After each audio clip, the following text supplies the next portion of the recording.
Hola, buenos días, ¿cómo está? Qué alegría poder nuevamente escudriñar la palabra del Señor, que siempre es una bendición para nosotros y también alimento para nuestro espíritu. Y hoy me gustaría invitarlos que pudieran abrir su Biblia, si la tiene a mano, en la primera carta a los Corintios. Y me gustaría leer los primeros 3 versículos. Pablo, llamado a ser apóstol de Jesucristo por la voluntad de Dios, y el hermano Sóstenes, a la iglesia de Dios que está en Corinto, a los santificados en Cristo Jesús, llamados a ser santos, con todos los que en cualquier lugar invocan el nombre de nuestro Señor Jesucristo, Señor de ellos y nuestro. Gracia y paz a vosotros, de Dios nuestro Padre y del Señor Jesucristo. Siempre es bueno revisar quién escribe qué cosa en la Biblia. Y en este caso vemos que el apóstol Pablo está en compañía de un hermano que se llamaba Sóstenes, y él se dirige a la iglesia de Dios que está en Corinto. Y después dice a los santificados en Cristo Jesús. O sea, quiere decir cuando somos iglesia de Dios, entonces, porque hemos sido santificados a través de la sangre de Jesús, lavados de nuestros pecados, Cristo Jesús nos ha santificado. Y después dice, y somos llamados a ser santos. Somos llamados a vivir una vida apartada del mundo, apartada del pecado, apartada para Dios. Ya no vivimos para nosotros, sino que ahora vivimos para Dios. Eso es la verdadera definición de una iglesia de Dios, santificados por la sangre de Jesús y llamados a ser santos. Y después dice, y juntos con todos los que en cualquier lugar invocan el nombre de nuestro Señor Jesucristo. Entonces ahí entramos nosotros, que vivimos en el último rincón de la tierra, en Chile. También somos llamados a recibir a Cristo Jesús, ser santificados por Él y vivir una vida santa para Dios. Y el deseo de Pablo es gracia y paz a vosotros, de nuestro Padre y de nuestro Señor Jesucristo. Que la gracia, que el favor de Dios abunde en nuestras vidas y que su paz, que sobrepasa todo entendimiento, sea en cada uno de nosotros. Y eso es mi anhelo también para cada uno de aquellos que escuchan este mensaje, que la gracia y la paz de nuestro Dios Padre y del Señor Jesucristo llene su corazón. Entonces vamos a saltar ahora al capítulo 2. Vamos a leer en el verso 14.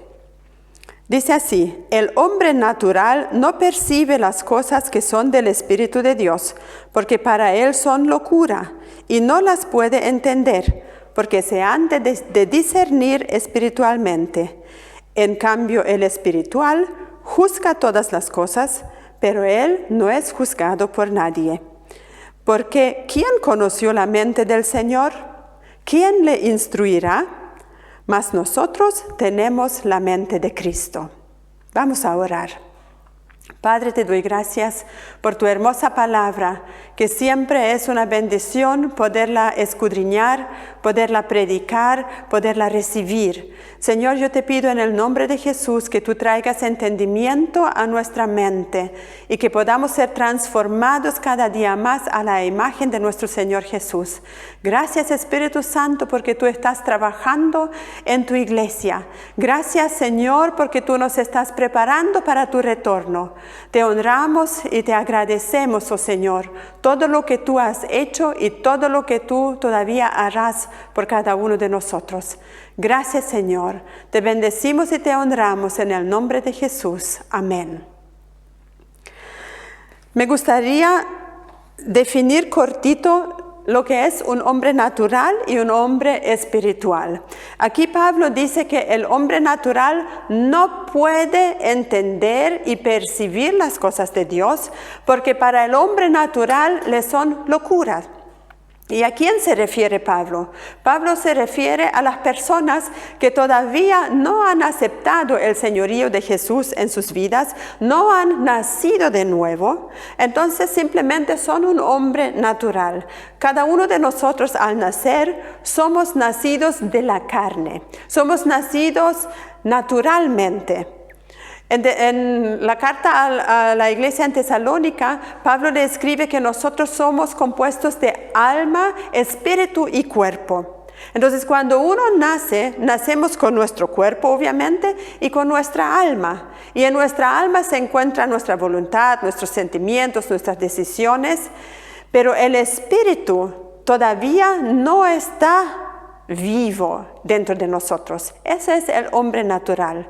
Entonces, cuando uno ya tiene conciencia de la vida, recibe a Jesucristo como su Señor y Salvador, la Biblia a eso lo llama nace de nuevo, entonces se convierte en un hombre espiritual, nacido del Espíritu.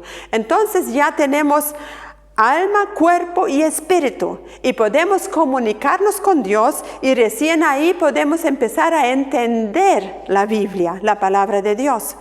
Yo sé, cuando yo todavía no había nacido de nuevo, durante toda mi niñez, mis padres me llevaban a la iglesia luterana, donde escuchaba todos los domingos de pequeña la enseñanza de la Biblia. Pero sin embargo, lo único que sabía cuando tenía unos 12, 13 años, que estaba tan contenta porque sabía que Dios dijo en su palabra que nunca más el mundo se va a acabar por un diluvio. Y eso era mi gozo. De las demás cosas no entendía mucho. Eso es el estatus de un hombre natural. Pero después, cuando ya tenía 22 años y nací de nuevo, tuve mi encuentro personal con Cristo Jesús y mi espíritu nació y pude comunicarme con Dios como su hija. Me acuerdo que estuve durante una semana leyendo la Biblia casi día y noche y era todo tan claro. Era todo tan claro y yo muchas veces interrumpía mi lectura y me ponía a llorar y decía, pero ¿cómo no lo entendí antes? ¿Cómo no pude ver lo que veo ahora? Entonces ahí me di cuenta la gran diferencia que hay entre un hombre natural, que puede quizás conocer algo de la Biblia, puede conocer acerca de Dios, pero no quiere decir que entienda las cosas de Dios. Pablo dice bien claro, para el hombre natural las cosas de Dios son locura. Y eso es verdad al conversar con mucha gente a lo largo de mi vida. El hombre que no ha nacido de nuevo no entiende a Dios. Y la Biblia dice, ni siquiera puede. Por eso, amados, no hay que discutir con la gente cuando no conoce a Dios. Hay que orar por ellos para que el Señor quite las vendas de sus ojos y ellos pueden tener un encuentro personal con Cristo, porque recién ahí van a poder entender las cosas de Dios. Entonces, supongamos que todos los que escuchamos somos gente espiritual, y si hay alguien que todavía no es hijo de Dios, le invito a que usted se acerque a Jesús, entregue su corazón a Él y después busque una iglesia donde se enseña la palabra del Señor para que usted pueda crecer y pueda empezar a entender cuál es el propósito que Dios tiene para su vida. Entonces dice aquí, vamos a saltar ahora al verso 16. ¿Quién conoció la mente del Señor? ¿Quién le instruirá? Obviamente, cuando Dios creó los cielos y la tierra y todo lo que en ello hay, Él no le preguntó a ninguno de nosotros, porque Dios todavía no había creado el hombre y Dios no necesita nuestro consejo. Él sabe muy bien lo que hace, Él sabe muy bien sus proyectos, Él sabe muy bien cómo hacerlo. No necesita que nadie de nosotros le dé buenas ideas al Señor. El Señor sabe lo que tiene que hacer. Por eso Pablo hace esta pregunta que en el fondo no necesita respuesta. ¿Quién conoció la mente del Señor? Yo creo que ningún ser humano que pisa la tierra va a poder decir, yo entiendo perfectamente todo lo de Dios. Eso es imposible, amados. Pablo escribe en otra oportunidad que el Espíritu de Dios, Él entiende todas las cosas de Dios porque Él escudriña a Dios, porque nuestro Dios es tan grande que ningún ser humano puede entender el todo de Dios, porque nuestra mente es totalmente pequeña. Entonces aquí dice, ¿quién le instruirá? Ninguno de nosotros. Y ahora Pablo hace una afirmación, y ahí donde yo quiero llegar en este día. Mas nosotros tenemos la mente de Cristo. Mas nosotros tenemos la mente de Cristo. Y yo le hago la pregunta, ¿usted tiene la mente de Cristo? Yo también me hago la pregunta, ¿tengo yo la mente de Cristo? Conozco a mucha gente que anda por ahí en la vida, cristianos, y dice, no, yo tengo la mente de Cristo. Y uno observa su vida diaria y se da cuenta que viven totalmente en desacuerdo con la mente de Cristo. Por eso me gustaría poder estudiar en este día un poquito acerca de la mente de Cristo. Pablo escribe esta carta a la iglesia en Corinto, y cuando leemos toda la carta, vemos que está dirigida a una iglesia con muchos problemas. Los hermanos vivían peleando, los hermanos tenían discusiones, los hermanos tenían divisiones entre ellos, los hermanos tenían diferentes tipos de pecado en medio de ellos. Y Pablo le dice, mas nosotros tenemos la mente de Cristo. A lo mejor ellos pensaron, tenemos la mente de Cristo, Pablo lo dice. Pero yo creo que a veces uno malentiende las cosas. Cuando Pablo escribe esta carta, yo creo que Pablo sí tenía la mente de Cristo. Y a lo mejor junto con el hermano Sóstenes. Era su testimonio, mas nosotros tenemos la mente de Cristo. ¿Por qué digo yo eso? Porque ligerito después en el capítulo 3 dice, hermanos, no les puedo hablar como a espirituales, sino como a niños en Cristo. Y la mente de Cristo es una mente totalmente madura de acuerdo a Dios, porque es la mente de Cristo. Entonces los corintios todavía no tenían la mente de Cristo. Eso es la meta donde Dios quiere llegar con cada uno de nosotros. Porque cuando nosotros llegamos a Cristo, tenemos una mente a veces totalmente en desorden. Pensamos cosas que Cristo jamás pensaría. Y nuestra mente nos hace tomar decisiones que quizás Cristo jamás tomaría. Entonces llegamos al Señor con unos pensamientos en nuestra cabeza en total desacuerdo con la palabra de Dios. Y ahí recién nosotros empezamos a conocer al Señor y nos damos cuenta que necesitamos tener toda una transformación en nuestra forma de pensar.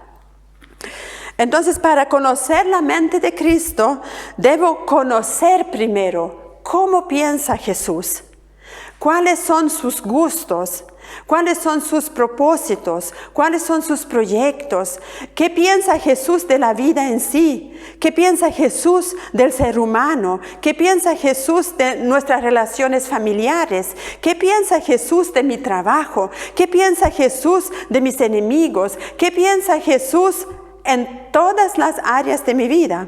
Para yo tener la mente de Cristo, tengo que conocer primero qué piensa y cómo piensa el Señor, y luego adoptar esos pensamientos para mí. Si yo, por ejemplo, pensaba, una pequeña mentira que no daña a nadie, se puede usar. Muchos piensan así. Pero al leer la Biblia, leo que Jesús dice, el diablo es mentiroso de un principio y él es padre de la mentira. Así que cada vez que yo miento, aun cuando sea una mentirilla o una mentira blanca, como dicen otros, entonces le estoy haciendo caso al padre de la mentira. Entonces yo me doy cuenta de eso y renuncio a la mentira y adopto el pensamiento de Jesús para mí. y digo, sí Señor, yo de aquí en adelante voy a poner todo mi empeño, santifico mi mente y decido no mentir, porque tu palabra dice que la mentira viene del diablo y tú eres la verdad, y por lo tanto yo decido vivir en la verdad. Y renuncio a la mentira. Es la forma como yo adopto la mente de Cristo y como yo cambio mis pensamientos. Porque, amados, en nuestra vida cristiana no es importante lo que yo o usted piensa. Aquí vale lo que Cristo piensa. Por eso es tan importante conocer la palabra de Dios y aplicarla a cada una de las áreas de mi vida. Y Jesús sabía muy bien la importancia de la palabra para que la gente pueda tener la mente de Cristo. Fíjense en Mateo, en el capítulo 5, en el Sermón del Monte, Jesús empieza a enseñar del capítulo 5 hasta el capítulo 7, si usted gusta leerlo completo después del mensaje, se lo aconsejo. Porque ahí uno encuentra mucha enseñanza donde Jesús les enseñó a la gente cómo Él piensa, cómo es su reino. Entonces dice, Jesús se sentó al monte y empezó a enseñar.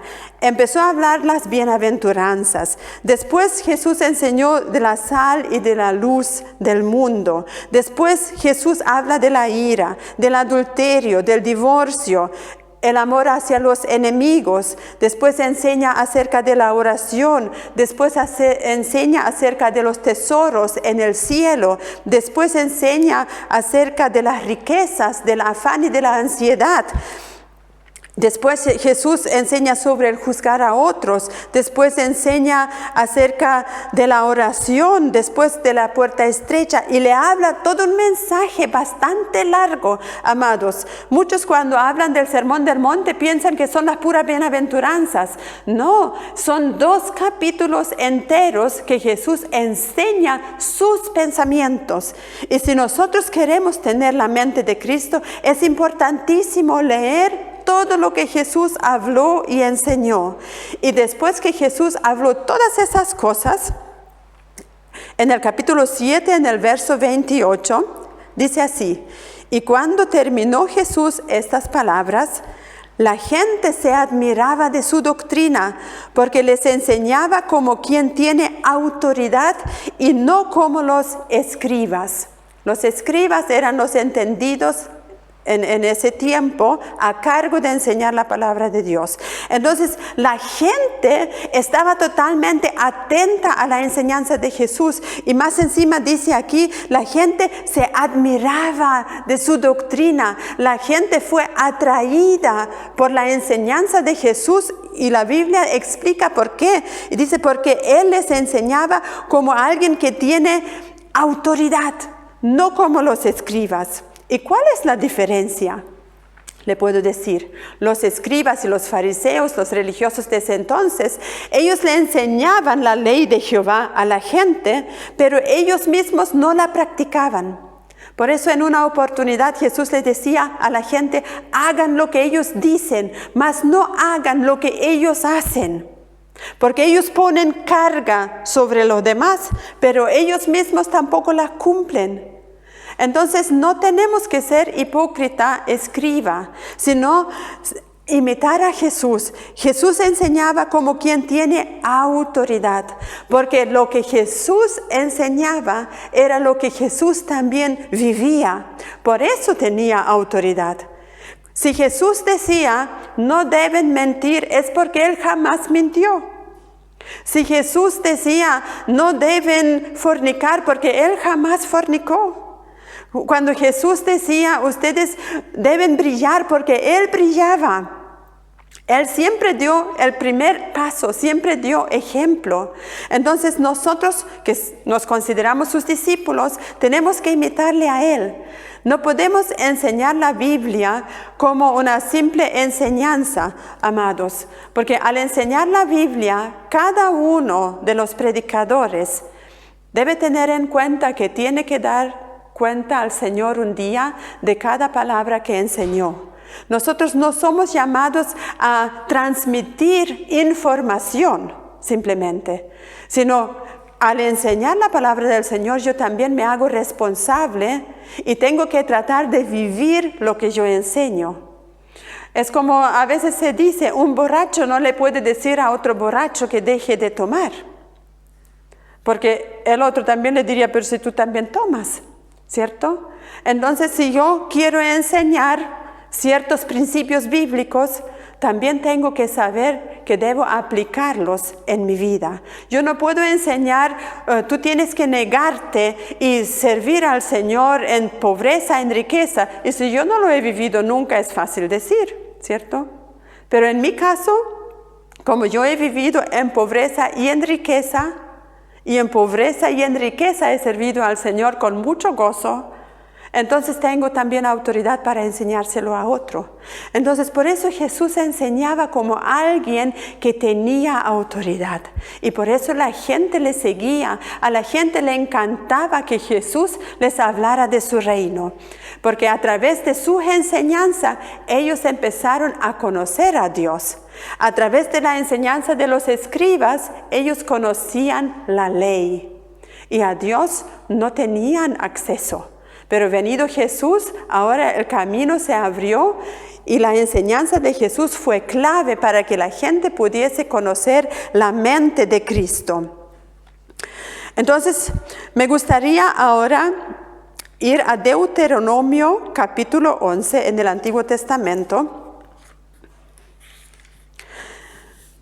Jesús sabía muy bien de la importancia de la palabra porque Él fue instruido desde pequeño. No tenemos que olvidar que Jesús nació como judío y fue instruido en la palabra de Dios siendo judío. Y ellos tenían un mandamiento sumamente importante que habían recibido a través de Moisés.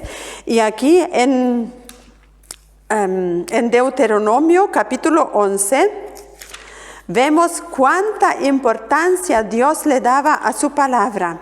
Y en esa enseñanza Jesús fue criado.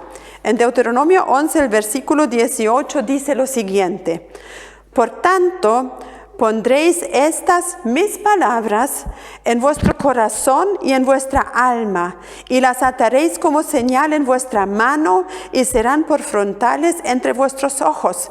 Y las enseñaréis a vuestros hijos, hablando de ellas cuando te sientes en tu casa, cuando andes por el camino, cuando te acuestes y cuando te levantes.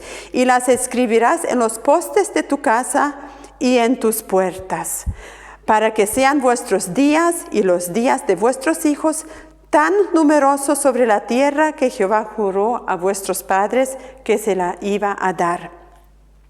Fíjense cuál es el secreto. En el verso 18 está hablando de nosotros en particular, como persona.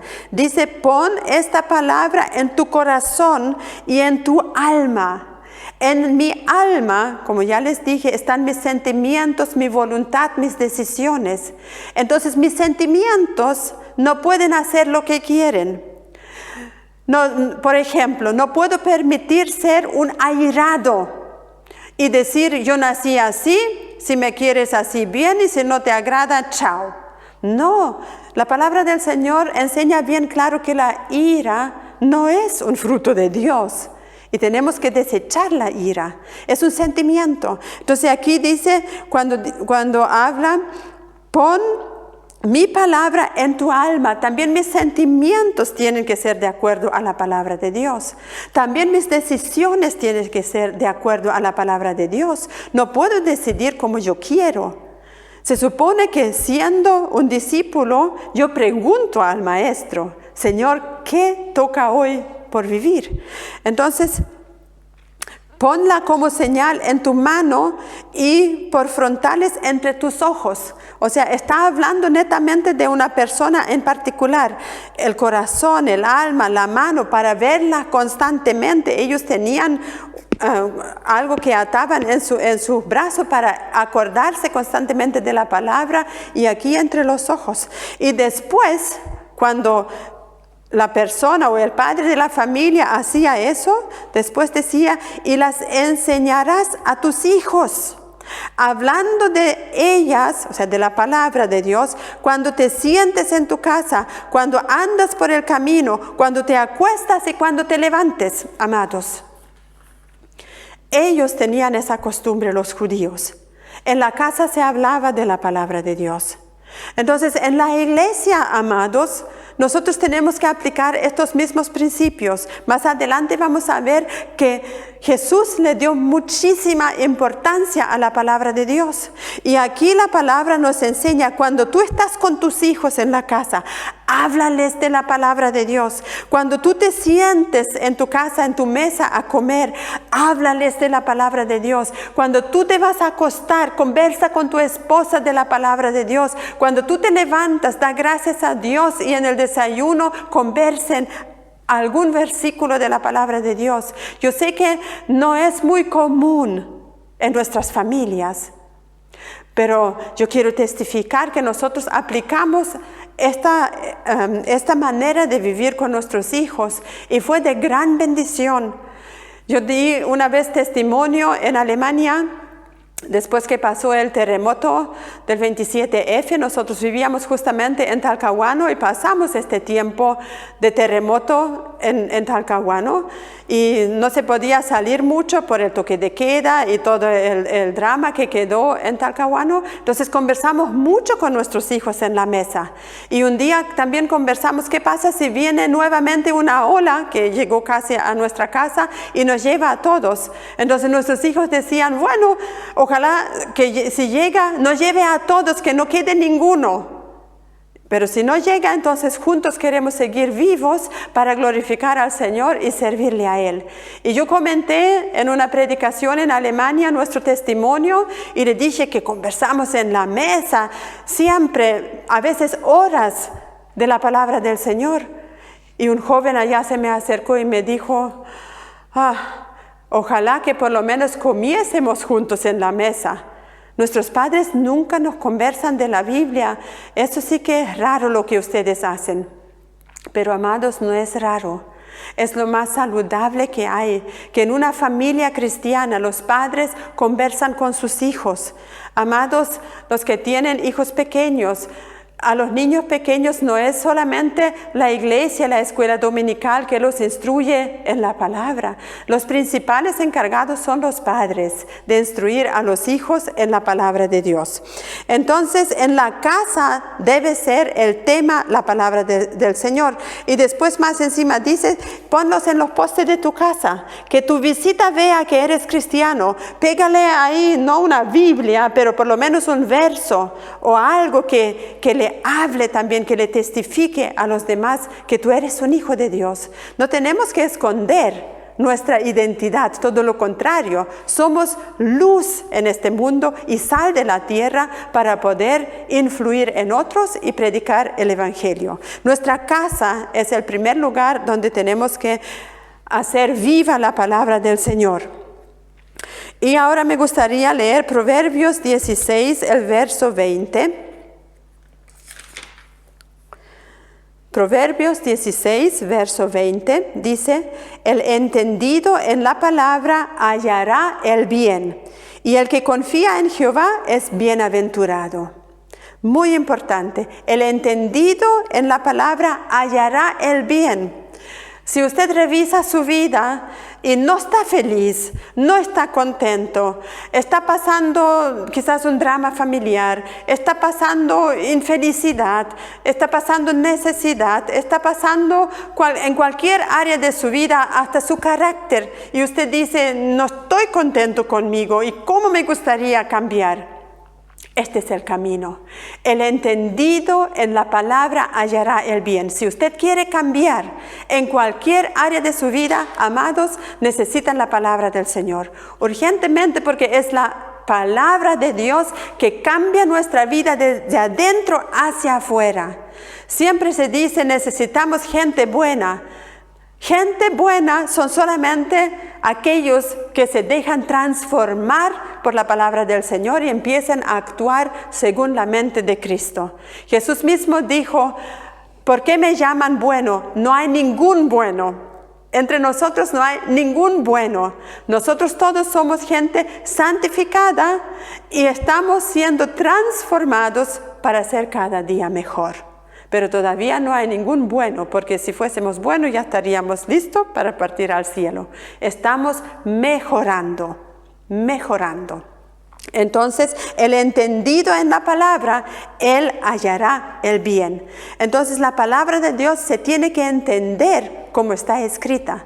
No podemos darle a la palabra de Dios un sentir como a mí me parece. Yo entiendo, no, amados. La Biblia se entiende como el Espíritu Santo la escribió y en el orden que Él quiere indicarnos. Entonces, cada vez que usted lee la Biblia, tómese antes de leerla un momento de oración y pídale al Señor y dígale: Señor, yo necesito entender, porque yo quiero hallar el bien para mí, para mi familia, mi matrimonio, mis hijos, para mi comunidad, para mis compañeros de trabajo, para mi país. Yo quiero ser alguien que puede influir en mi sociedad. Yo quiero hallar el bien, Señor. Dame entendimiento. Por favor, Espíritu Santo, háblame, enséñame, revélame. Porque nosotros con nuestra mente humana nunca vamos a entender la palabra del Señor. Pero con la ayuda del Espíritu Santo vamos a entender perfectamente. El apóstol Santiago dice: si a alguien le falta sabiduría, pídale a Dios, que Él da en abundancia. Y ahora me gustaría ir a Juan, el Evangelio de Juan, capítulo 8. Ahí el Señor está hablando y nos revela una gran verdad. Juan 8, el versículo 31 y 32. Dijo entonces Jesús a los judíos que habían creído en Él: si ustedes permanecieren en mi palabra, seréis verdaderamente mis discípulos, y conoceréis la verdad, y la verdad os hará libres. ¿Se fijan la importancia que Jesús le da a la palabra? Si vosotros permaneciereis en mi palabra, entonces van a ser verdaderamente mis discípulos. El llamado es permanecer. Eso quiere decir, no puedo leer hoy un poco en la Biblia y después hasta el otro domingo. No, necesitamos cada día tener un tiempo de lectura en la palabra del Señor. Cada día buscar nuestro alimento espiritual. Cada día buscar algún cambio que Dios quiere hacer en mi vida. Porque Jesús dijo: solamente de esa forma seremos verdaderamente sus discípulos. Si permanecemos en su palabra, si la leemos y la aplicamos a nuestras vidas, entonces somos verdaderamente sus discípulos. Y ahora, ¿qué es un discípulo? Un discípulo es un aprendiz. Un discípulo es alguien que mira a su maestro, escucha a su maestro y empieza a hacer lo que su maestro hace. Y después empieza a hablar igual que su maestro, porque está aprendiendo constantemente de él. Eso es un discípulo, un aprendiz. Y un discípulo, en el entendimiento de los judíos de ese tiempo, siempre seguían al maestro. No era el maestro que iba a buscar discípulos. No debemos olvidar que los discípulos que Jesús tenía anterior, la mayoría de ellos eran discípulos de otra persona. Algunos eran discípulos de Juan. Y después Juan les dijo, indicándole a Jesús: Él es el Cordero de Dios, vayan con Él. Entonces la gente se acercaba a Jesús y querían ser aprendices de Jesús. Si usted quiere aprender bien, búsquese a alguien espiritual donde usted tenga confianza y empiece a buscar consejo, empiece a buscar ser discipulado. Cuando yo conocí al Señor, yo miré en mi iglesia rapidísimo y el Señor me guió hacia una hermana más anciana y yo le pedí a ella: ¿me puedes enseñar? Y gracias a ella y a su enseñanza pude aprender mucho de la palabra de Dios.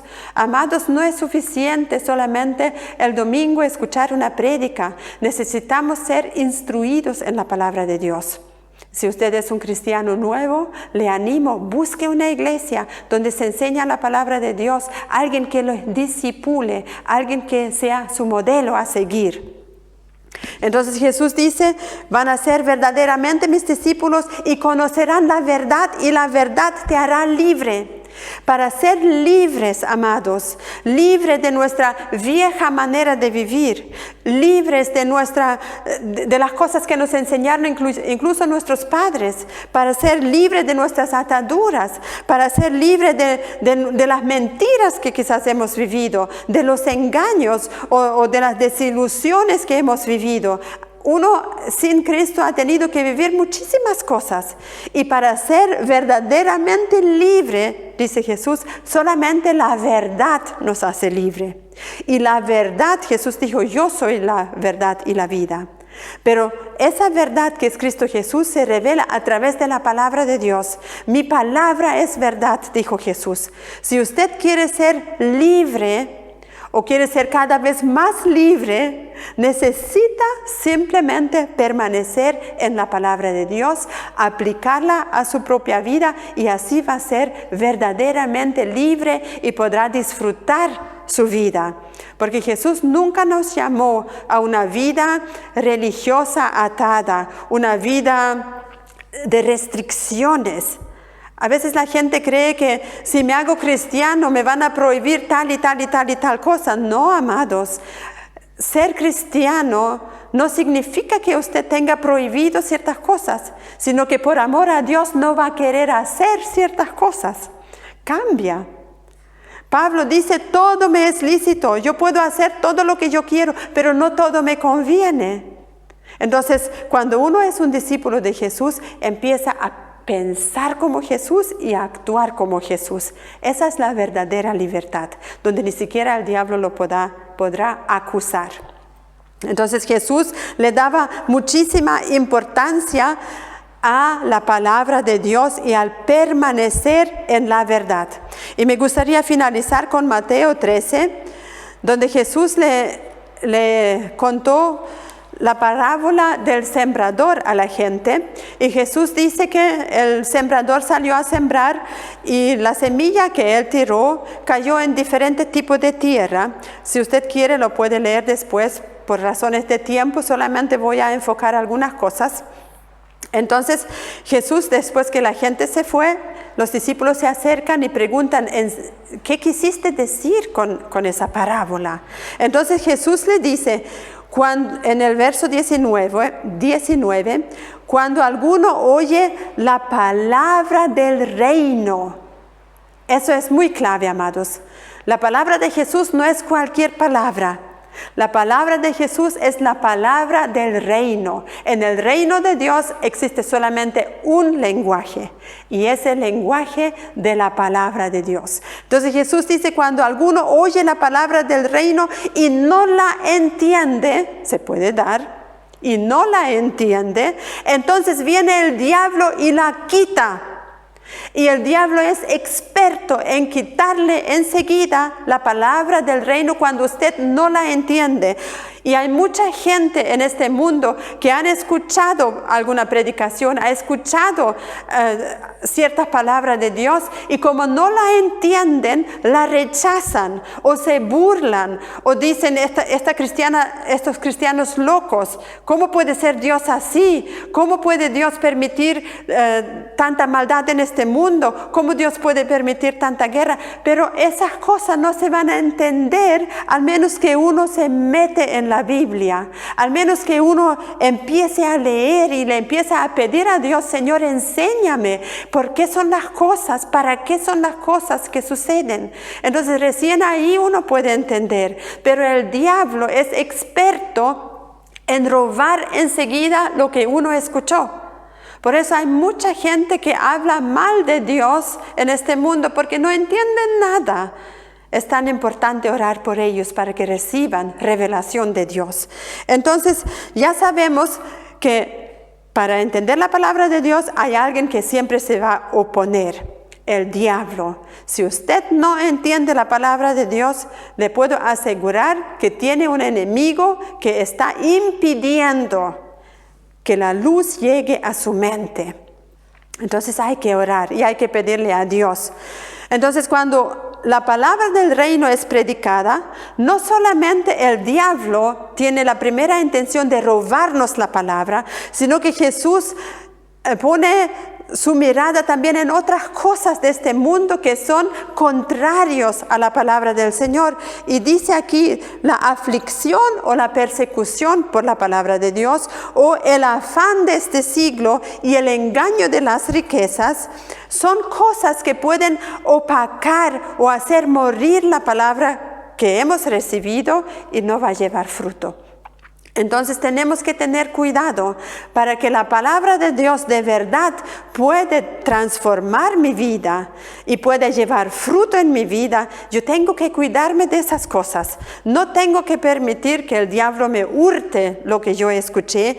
Tampoco tengo que afligirme si de repente mis amigos o mi familia me empieza a perseguir o a presionar, a rechazar a causa de la palabra de Dios, solamente porque yo quiero hacer la voluntad de Dios. De seguro que más de algún amigo, más de algún familiar no le va a gustar y van a empezar a criticar, van a empezar a burlarse porque no entienden el cambio que usted vivió. O después dice, el afán de este siglo y el engaño de las riquezas hacen infructuosa la palabra de Dios. Y en esa trampa también caen muchos hoy en día, ya que nuestra sociedad se ha vuelto tan materialista, tan egocéntrica. La gente cada día está menos contenta y cada vez quiere más y más cosas materiales y se afanan en trabajar, mejorar sus casas. Y el reino de Dios casi a nadie le importa. Mas Jesús dijo, busca primero el reino de Dios y su justicia, y todo lo demás será añadido.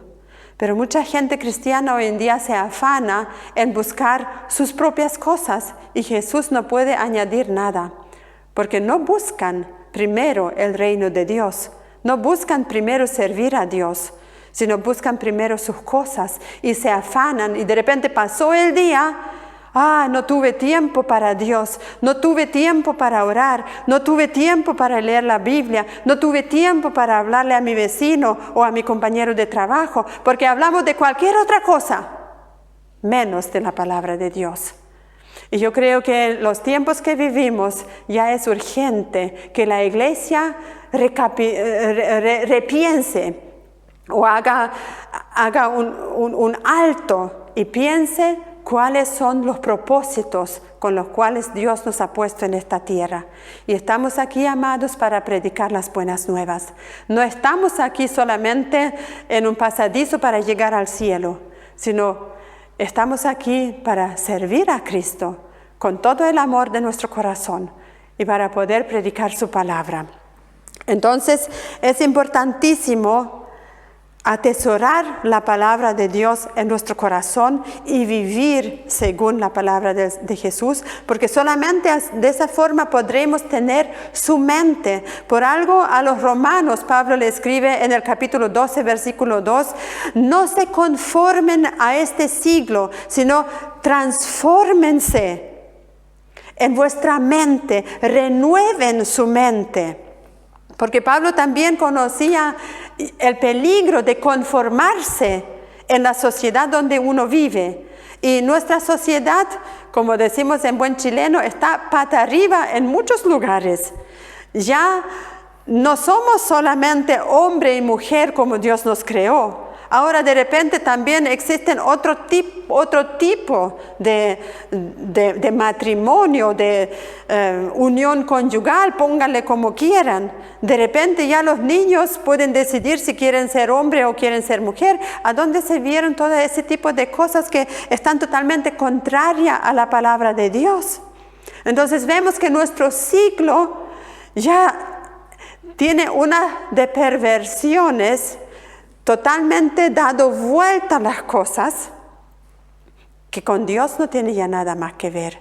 Y por eso Pablo nos llama, sed transformados por la renovación de vuestra mente. Y mi mente solamente puede ser renovada a través de la palabra del Señor.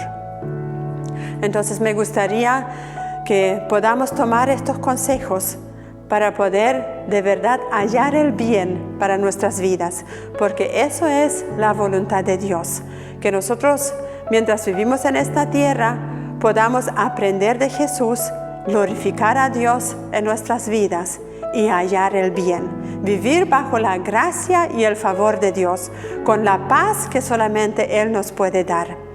Yo les bendigo en el nombre de Jesús y les animo que en esta semana que viene usted puede de verdad tomarse tiempo para leer la palabra y para ser transformado en su mente, para poder decir como Pablo escribe, mas nosotros tenemos la mente de Cristo. Quizás nunca vamos a llegar así a la perfección, pero estamos en el camino hacia la perfección. Estamos en el camino y eso es lo más importante. Quedarse estático no es bueno. Todos necesitamos crecer, madurar y avanzar. Dios les bendiga y que el Espíritu Santo siga moldeando su corazón, su mente.